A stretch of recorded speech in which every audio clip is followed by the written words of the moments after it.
शिव महापुराण की कथा कहती है, भगवान शंकर का चरित्र कहता है, यदि एक बेलपत्र आपके हाथ में रखा हुआ है और आप श्री शिवाय नमस्तुभ्यम का जप कर रहे हो, आप नमः शिवाय का जप कर रहे हो, रिटर्न नहीं आ रहा है, आप पंचाक्षर मंत्र का जप कर रहे हो, आवाज बाहर बाहर की खुल रही है, अंदर की नहीं खुल रही, पंचाक्षर मंत्र का जप कर रहे हो, आप षडाक्षर मंत्र का जप कर रहे हो, आप राम नाम कृष्ण नाम का जप कर रहे हो, आप शिव नाम का जप कर रहे हो, तो यदि आपके हाथ में बेलपत्र है, आपके हाथ में अगर बेलपत्र है और यदि आपने एक मंत्र केवल एक ही बार बोला है तो भी वो मंत्र 1008 बार गिना जाता है, बेलपत्र को हाथ में पकड़कर मंत्र का जप।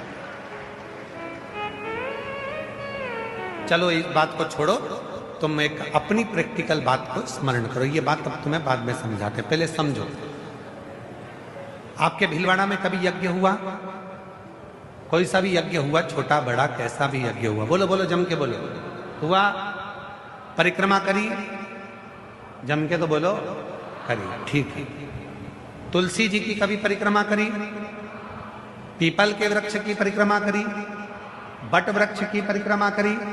आंवले के वृक्ष की परिक्रमा करी?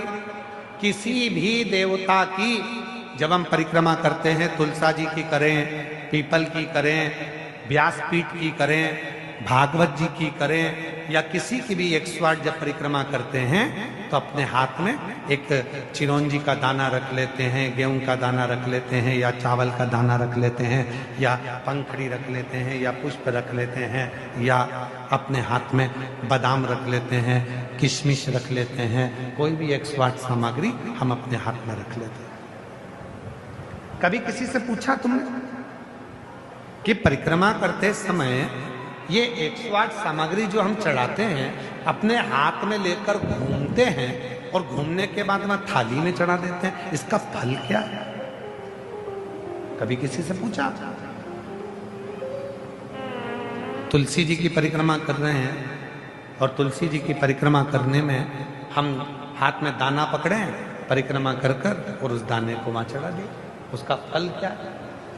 व्याघ्रपाद ऋषि की कथा कर रही है, व्याघ्रपाद ऋषि की कथा कर रही है।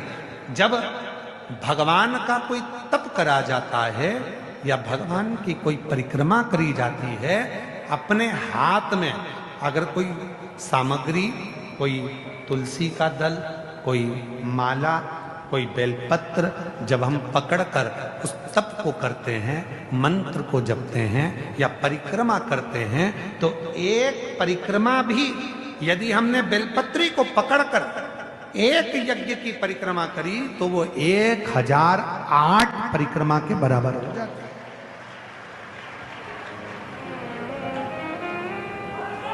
महाराज जी, विष्णु पुराण में वर्णन लिखा हुआ है और स्कंद पुराण में लिखा है, 1.25 मन सोने के सिंहासन में शालिग्राम भगवान को रखकर 1.25 मन सोने का छत्र लगाकर 1.25 मन सोने के चमड़ चढ़ाकर किसी ब्राह्मण को दान करते हैं, उतना पुण्य एक बेलपत्र किसी को देने से प्राप्त हो जाता है।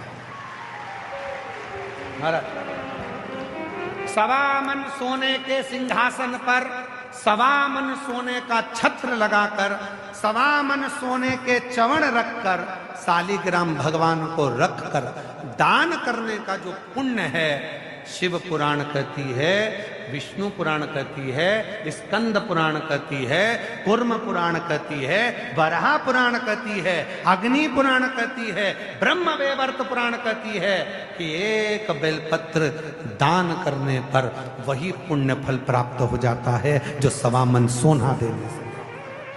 एक बेलपत्र।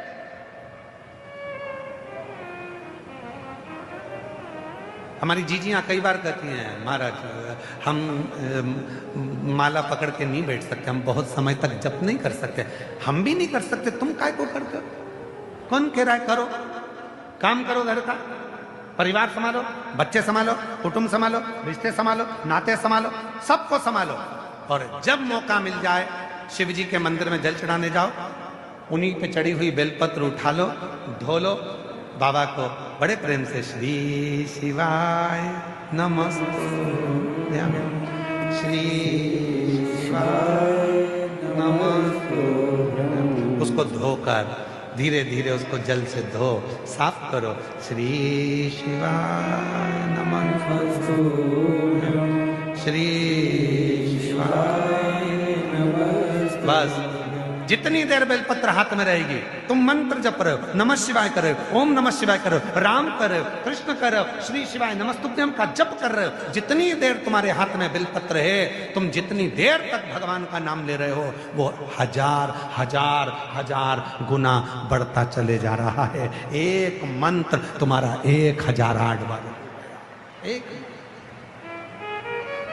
एक मंत्र तुम्हारा 1008 बार। उस मंत्र के साथ, मंत्र की साधना